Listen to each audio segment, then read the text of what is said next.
Bismillah, mari kita lanjutkan jalan-jalan kita di Jepang. Minggu lalu sudah kenal dengan Zen. Hari ini kita sedikit membahas filsafat perangnya Jepang, samurai. Ya bukan jurus-jurusnya, tapi sistem etiknya. Kalau jurus-jurusnya nanti kamu tawuran di masjid. Ya, sama kayak dulu di filsafat timur itu rata-rata ada pikiran-pikiran yang khas tentang perang. Kayak di Jawa misalnya ada beberapa filosofi perang, dan juga tentang seks biasanya juga ada, kayak Kama Sutra di India. Oke, saya nggak tahu ngomongnya gimana, tapi yang jelas ngaji kita malam hari ini referensinya banyak dari komik. Iya, saya nggak ngerti juga apa kalian suka baca komik apa enggak. Kalau kalian ke rumah saya, koleksi komiknya lumayan. Ya, setahu saya ada 2 komik yang ya meskipun dengan dramatisasi dan beberapa improvisasi yang menarik, alur ceritanya lumayan untuk belajar tentang samurai dan etika bushidonya. Yang pertama, kalau komik versi Indonesianya judulnya Samurai X. Yang sudah jadi film itu tuh Rurouni Kenshin. Yang kedua, Samurai Deeper Kyo. Nggak kenal ya? Iyalah, yang macam-macam komik sidik. Itu sama-sama ada animasinya, sama-sama ada movie-nya.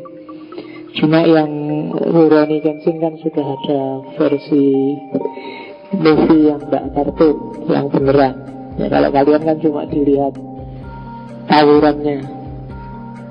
Tokoh-tokohnya itu tidak fiktif, memang ada. Meskipun dengan dramatisasi di sana sini, terus dibikinkan alur. Jadi masing-masing tokoh di komik itu awalnya ya memang ada orangnya sih. Khususnya yang Samurai Deeper. Samurai Deeper itu nanti kalian akan lihat beberapa tokoh yang nantinya waktu dewasa dia jadi shogun. Ada Tokugawa Hideyoshi, tapi itu masih era mudanya, cuma terus dibikinkan semacam alur baru, ya kayak cerita Mojopahit terus ditambahi Kamandanu, cerita apa ditambahi berapa Kumbara kan gitu. Tapi tokoh-tokoh sejarahnya masih lengkap. Kalau yang Samurai X, tokoh idolamu siapa? Iya, Sasuke, Naruto. Ya, beda loh ya, samurai sama ninja. Ninja itu kadang disebut shinobi. Kalau ninja itu pasukan mata-matanya. Jadi shinobi itu artinya orang yang mengendap-endap, orang yang menyusup, orang yang muncul begitu saja, tidak ketahuan dari mana, itu shinobi. Pasukan juga di era samurai, cuma dia tugasnya mata-mata. Cuma ninja nggak saya angkat, karena ninja nggak punya komitmen moral kebanyakan. Ninja itu yang penting tugasnya beres. Tidak ada, dan agak gelap sejarahnya karena itu tadi dia sendiri memang sukanya main di gelap-gelap. Ya, itu ninja. Ya kostumnya kan cuma 3 kalau ninja, ada hitam, putih, sama hijau. Kalau ada warna lain itu paling film. Ya, hitam itu ya biasanya gerak rahasia, kalau malam itu ninja. Kalau yang putih kalau waktu salju dia biasanya pakai baju putih. Kalau hijau kalau di hutan. Nah, saya tidak tahu kalau Naruto kan pakainya oranye. gue ceritanya si Konti. Iya. Kayak pemadam kebakaran kan, anunya kostumnya. Itu Naruto. Kalau di Samu, ini cerita komik malah dia seru, aku nak cerita komik bisa lama. Kalau Samurai X, idola saya malah, kalau Kenshin Himura itu memang orangnya ada tapi namanya bukan Kenshin. Saya agak lupa, tapi memang samurainya pendiam, kecil, rambutnya panjang. Jadi banyak orang mengira kalau nggak kenal dianggap perempuan. Cuma dia ini pemberontak zaman kacau, zaman dari transisi dari era feodal ke restorasi Meiji. Dia anti pemerintah. Ya diambil oleh yang bikin komik, diambil karakternya saja. Alur ceritanya ya yang bikin komik bikin sendiri. Ya, kalau yang saya suka di Samurai X itu mungkin yang kecil, Sojiro Sota. Kenal enggak? Anak kecil biasanya pakai kimono biru. Satu-satunya yang musuh besar yang enggak tewas kalau dalam komiknya.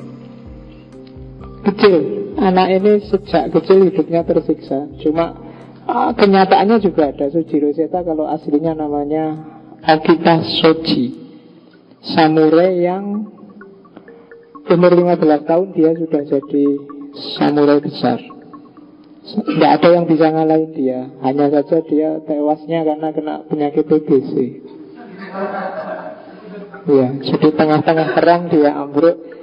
Dia meninggalnya umur 25. Cuma bagusnya dia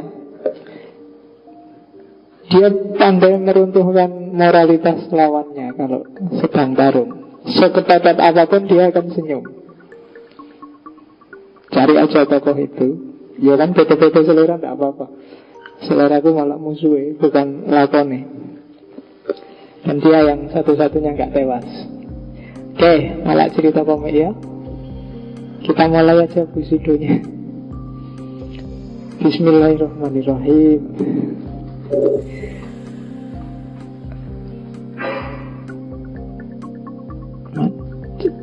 Oke. Samurai. Kata-kata samaro atau saburai, terus terakhir jadi samurai. Makna literalnya simbol pelayan. Jadi bukan pahlawan, bukan pejuang, bukan jagoan, tapi samurai itu pelayan. Jadi orang yang melayani.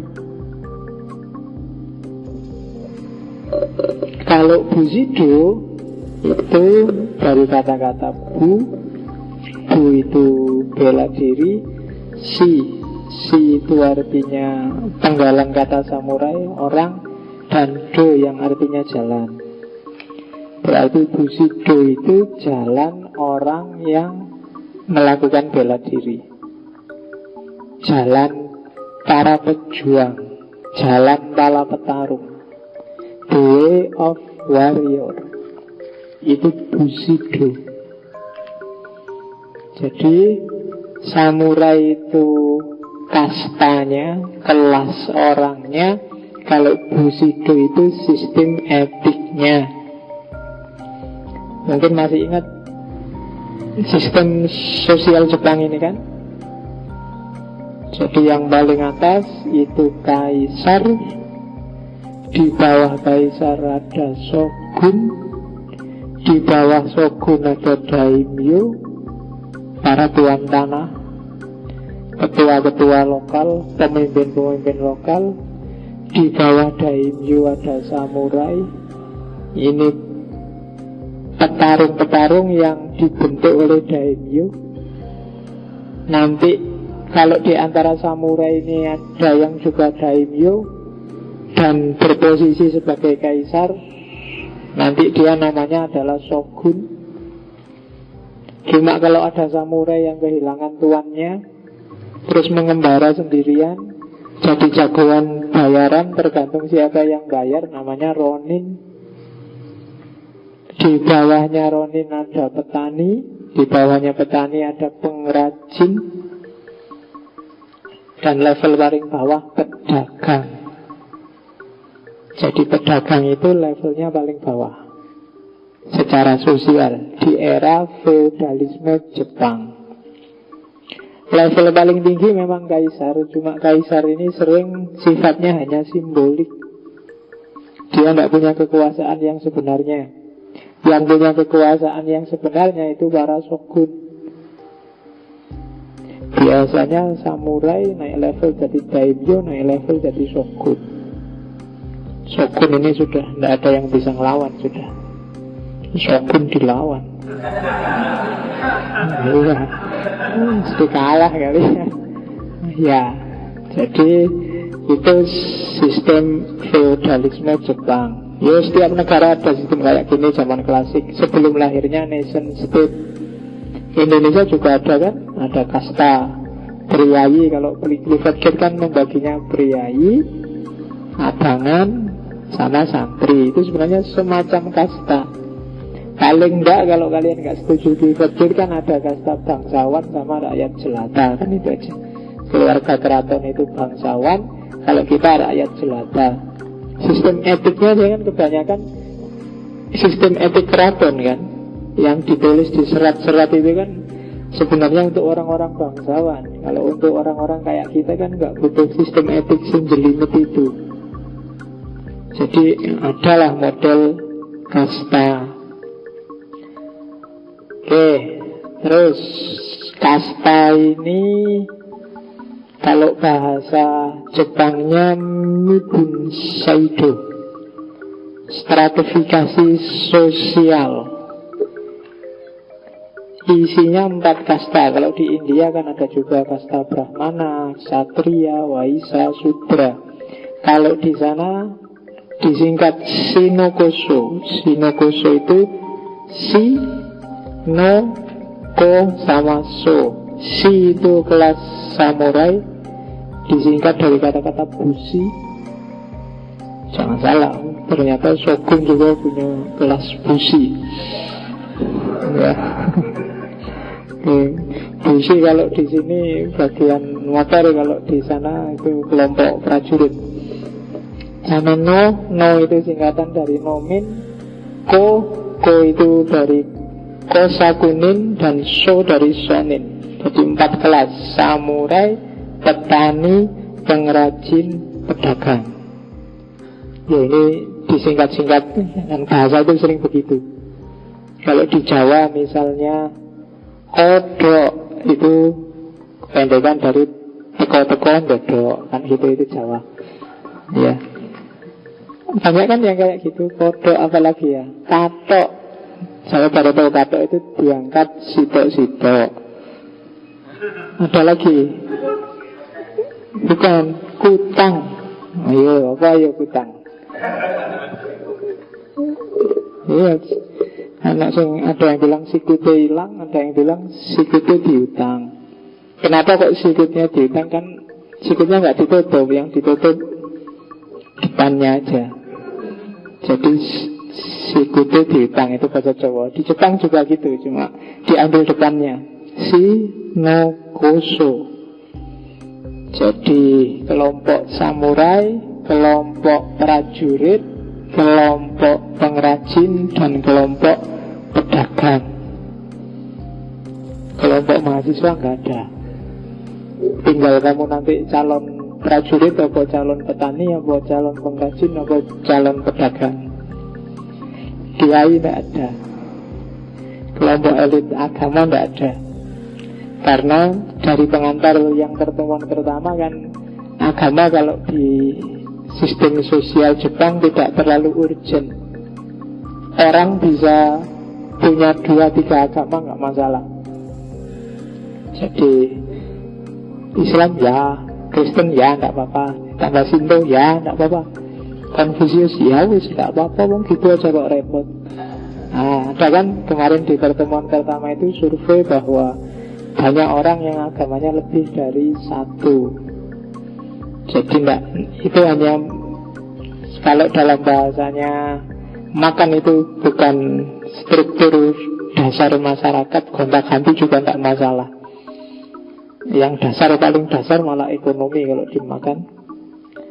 Kalau di Jepang itu banyak ke harga diri, kehormatan. Nanti kita lihat.